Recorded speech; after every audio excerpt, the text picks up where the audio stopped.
শুভ সকাল প্রিয় ইলেকট্রনিক এবং প্রিন্ট মিডিয়ার সাংবাদিকবৃন্দ।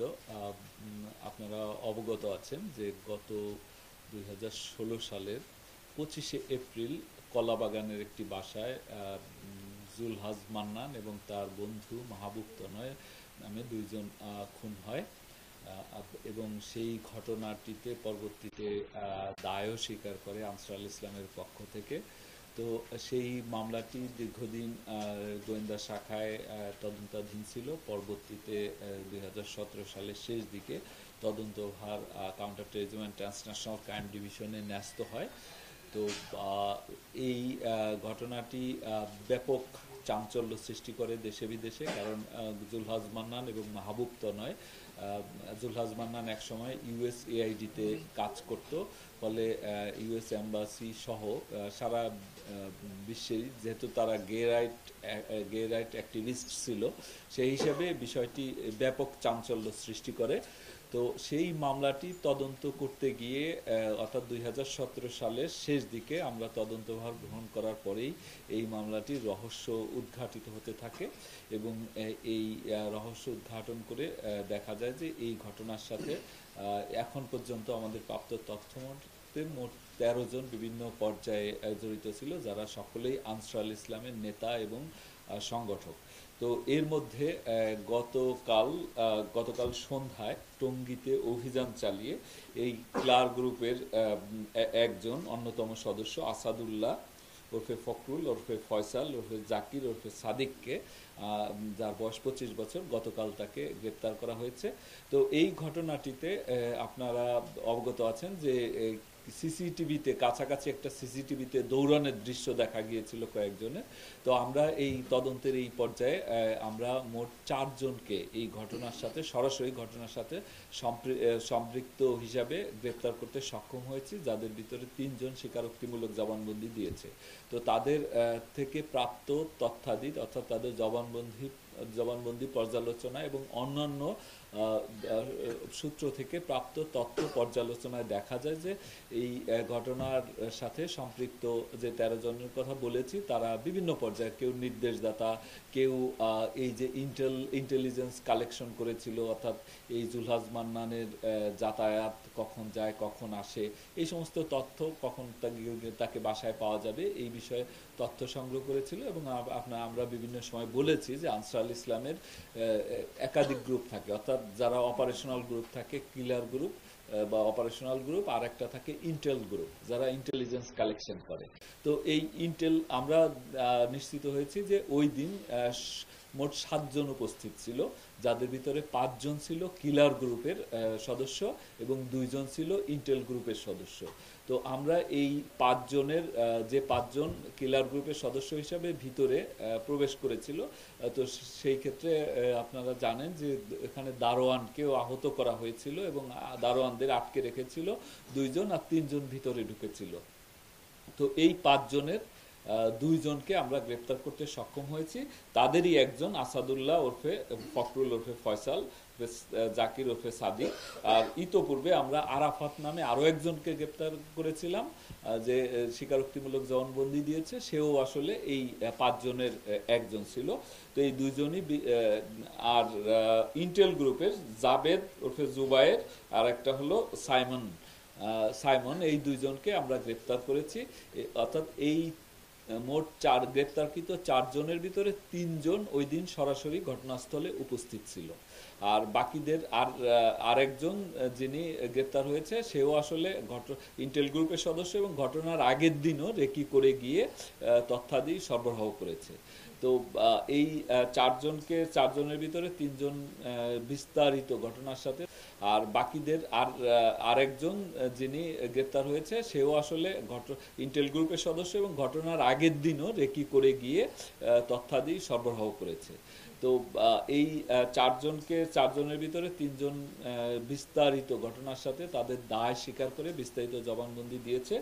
আর গতকাল গ্রেপ্তারকৃত আসাদুল্লাহকে আমরা আরেকটি ঘটনার সাথে সম্পৃক্ত হিসাবে প্রাথমিক তথ্যে আমরা নিশ্চিত হয়েছি। সেটা হলো, আপনাদের মনে থাকার কথা যে একই বছরে, অর্থাৎ 2016 সালের ফেব্রুয়ারি মাসের 19 তারিখে বাড্ডা সাতারকুলে একটি জঙ্গি আস্তানায় অভিযান পরিচালনাকালে ওখানে দুইজন গ্রেপ্তার হয়েছিল এবং ওই আস্তানার বাকিরা পালিয়ে গিয়েছিল এবং ওই ঘটনায় আমাদের একজন পুলিশের তৎকালীন ডিবি পুলিশের ইন্সপেক্টর বাহাউদ্দিন তাকে আহত করা হয়েছিল, তার মাথা ফাটিয়ে দিয়ে তার অস্ত্রটি তার সাথে থাকা যে লাইসেন্সকৃত অর্থাৎ সরকারি অস্ত্র সেটিও ছিনতাই করে নিয়ে গিয়েছিল। তো এবং ওই দিনই ওই পরের দিনই আসলে মোহাম্মদপুর থেকে আমরা বিপুল পরিমাণ বিস্ফোরক এই আনসারুল ইসলামের আস্তানা থেকে গ্রেপ্তার করেছিলাম। সেই ঘটনাটি আপনাদের মনে থাকার কথা। তো সেই ঘটনার সাথে এই আসাদুল্লাহ ওরফে ফখরুল সে জড়িত ছিল এবং তার ছবি দেখে ইন্সপেক্টর বাহাউদ্দিন ফারুকিও প্রাথমিকভাবে নিশ্চিত করেছে যে সেই তাকে আঘাত করেছিল এবং আঘাত করে অস্ত্র নিয়ে পালিয়ে গিয়েছিল তার সহযোগী সহ। তো তাকে প্রাথমিক জিজ্ঞাসাবাদে সেও ওই দিন বাড্ডা সাতারকুলে উপস্থিত থাকার কথা স্বীকার করেছে। তো আমরা যেহেতু গতকালই গ্রেপ্তার করেছি, এখনো ব্যাপক জিজ্ঞাসাবাদ করতে পারিনি, তাকে ফরওয়ার্ড করে আদালতে ফরওয়ার্ড করে রিমান্ডে আনলে ব্যাপক জিজ্ঞাসাবাদ করলে হয়তো আমরা আশাবাদী যে সেই খোয়া যাওয়া পিস্তলটি বাহাউদ্দিন ফারুকের পিস্তলটিও উদ্ধার হওয়ার সম্ভাবনা রয়েছে এবং ওই ঘটনায় আরও কারা কারা জড়িত ছিল সেটিও আমরা বেশ কিছু ছবি পেয়েছিলাম, ওই সময় নাম পেয়েছিলাম যাদের কে ধরিয়ে দেওয়ার জন্য আমরা পুরস্কারও ঘোষণা করেছি। তথাপি তাকে জিজ্ঞাসাবাদ করলে আরও সুনির্দিষ্ট তথ্য পাবো এবং সেই সাথে আর কোন কোন ঘটনায় সে জড়িত ছিল সেটিও আমরা জানতে পারবো। আর আপনাদের প্রশ্ন থাকতে পারে যে গত মানে বেশ বলা যায় যে তাদের সর্বশেষ অপারেশন, কথিত অপারেশন ছিল জুলহাজ মান্নান। তারপর থেকে তাদের আর ওই রকম কোনো তৎপরতা অর্থাৎ অনলাইনে তৎপরতা ছাড়া আর বাকি কোনো খুন জখম করতে পারেনি। তো এটি আসলে ওই 2016 সালের ফেব্রুয়ারি মাসের বাড্ডা সাতারকুলের অপারেশনের মাধ্যমেই আসলে তাদের যে নেটওয়ার্ক সম্পর্কে আমরা তথ্যাদি পাই এবং তারপরে বিভিন্ন সময় গ্রেপ্তার হওয়ার ফলে তারা আসলে তাদের যে সাংগঠনিক কাঠামো সেটি ভেঙে পড়ে এবং অপারেশনাল ক্যাপাসিটি সেটি ভেঙে পড়ে এবং সাম্প্রতিককালে তারা অর্থাৎ গত 1.5-2 বছর আগে তারা মনে করছে যে তাদের অ্যানালিসিস যে বাংলাদেশ তাদের জন্য নিরাপদ জায়গা নয়, অর্থাৎ জঙ্গি তৎপরতা চালালে এই দেশে পার পাওয়া যাবে না। ফলে তারা মানে জিহাদের অন্য কোনো ক্ষেত্র খুঁজছে আদার দেন বাংলাদেশ। তো এদের কিছু কিছু সদস্য ইন্ডিয়াতেও গ্রেপ্তার হয়েছে, আপনারা অবগত আছেন। তো সেই মানে আমাদের তৎপরতার কারণে এবং মানুষের সচেতনতা বোধ, জঙ্গিবাদ বিরোধী মনোভাব, আমাদের যে কর্মতৎপরতা, গোয়েন্দা সংস্থার সঙ্গে কর্মতৎপরতার কারণেই তারা এই পর্যায়ে বাংলাদেশে নিষ্ক্রিয় রয়েছে বলে আমরা মনে করছি। প্রশ্নের জবাব দিয়ে দিয়েছি। Thank you.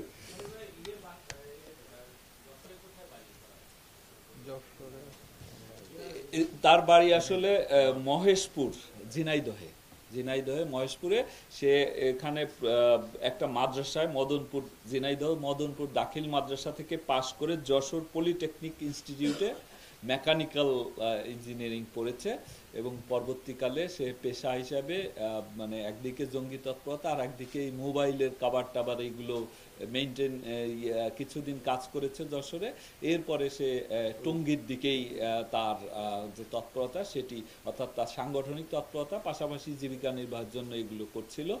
আর 2016 সালে যখন এপ্রিল মাসে যেদিন জুলহাজ মান্নানকে হত্যা করা হয় তার আগেও তারা টঙ্গীতে অবস্থান করে অর্থাৎ তাদের সেই কথিত মারকাজ আস্তানা ডেন সেটি টঙ্গীতে রেখেই টঙ্গী থেকে এসে ওই দিন কলাবাগানে অভিযান পরিচালনা করেছে। তারা বাসে এসেছিল, বাসে এসে কাছাকাছি একটা মসজিদে নামাজ আদায় করে, এই নামাজ আদায় করার পর তারপর তারা জুলহাজ মান্নান বাসায় ফিরলে যেহেতু তাদের ইন্টেল গ্রুপও সক্রিয় ছিল তারপর এই হত্যাকাণ্ড চালিয়ে তারা দৌড়ে পালিয়ে যায়, যেটি যাওয়ার সময় একজন পুলিশ সদস্যকে আহত করে, সেটি আপনারা অবগত আছেন।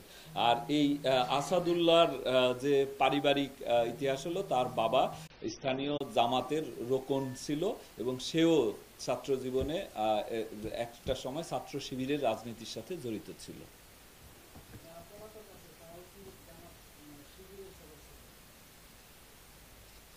যারা পলাতক রয়েছে তাদের গ্রেপ্তার করা গেলে এই বিষয়টি আমরা নিশ্চিত করতে পারব। এখন পর্যন্ত সরাসরি জড়িত 4 জন, এর বাইরেও একজন গ্রেপ্তার রয়েছে, যেটা ঘটনার পরপর গ্রেপ্তার করা হয়েছিল।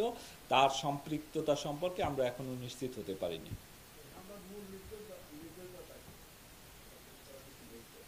এটি যেহেতু আমরা বিভিন্ন সময় বলেছি যে এটি একটি কথিত মতাদর্শ ভিত্তিক একটা উগ্রবাদী গ্রুপ, জঙ্গি গ্রুপ আনসার আল ইসলাম, যারা যাদের একটা মানে কেন্দ্রীয় নেতৃত্ব রয়েছে, এই স্ট্রাকচার রয়েছে, লিডারশিপ স্ট্রাকচার, সেইখানেই প্রাথমিকভাবে তারা তথ্য সংগ্রহের পর তাদের ভাষায় অর্থাৎ মতামত প্রকাশের জন্য বা লেখালেখির জন্য তারা কিংবা কর্ম তৎপরতার কারণে তারা কিছু কিছু লোককে টার্গেট করে। এই টার্গেটের ভিতরে ওই যে সেই কথিত যে লিডারশিপ স্ট্রাকচার, ওইখানে ডিসিশন হয় কাকে হত্যা করবে, কাকে শায়েস্তা করবে। তো সেই দিক থেকে আমরা দেখেছি এই গ্রুপটির নেতা অর্থাৎ আনসার আল ইসলামের অপারেশনাল কমান্ডার হিসেবে আমরা সেনাবাহিনী থেকে পলাতক বরখাস্তকৃত মেজর জিয়ার নাম বারবার এসছে। এই ঘটনারও নির্দেশদাতা মূলত সেই জিয়া।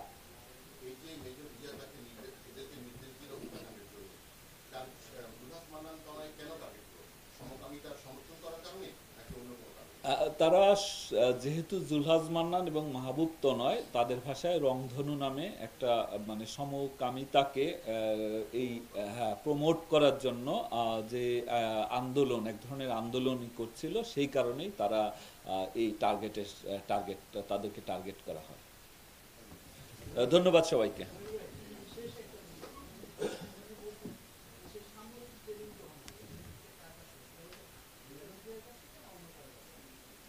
এখানে তাদের মেজর জিয়া, তাদের তো একেবারে মানে তাদের দুটো উইং থাকে। একটা হলো স্পিরিচুয়াল উইং, অর্থাৎ যারা পবিত্র কোরআন এবং হাদিসের যে বিকৃত ব্যাখ্যা এটি যারা দেয়, আর একটা হলো অপারেশনাল উইং। তো অপারেশনাল উইং এর প্রধান হিসাবেই আমরা মেজর পলাতক মেজর জিয়াকে জানি। তো এবং এই ট্রেনিং এর বিষয়টাও আসলে মেজর জিয়ার তত্ত্বাবধানেই পরিচালিত হয়। এখানে আরো একাধিক ব্যক্তি আছে যারা ট্রেনিং দিয়ে থাকে, তাদের নাম আমরা কৌশলগত কারণে এই মুহূর্তে প্রকাশ করছি না। তাদেরকে গ্রেপ্তার করা গেলে বা আরো তথ্য সংগ্রহের পরে সেটি আমরা নিশ্চিত করব।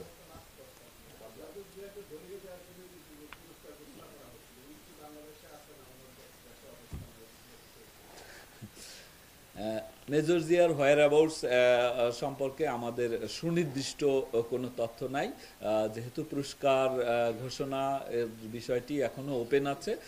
আপনারাও কোনো সন্ধান পেলে পুরস্কার ধরিয়ে দিয়ে পুরস্কার গ্রহণ করতে পারেন। ধন্যবাদ সবাইকে।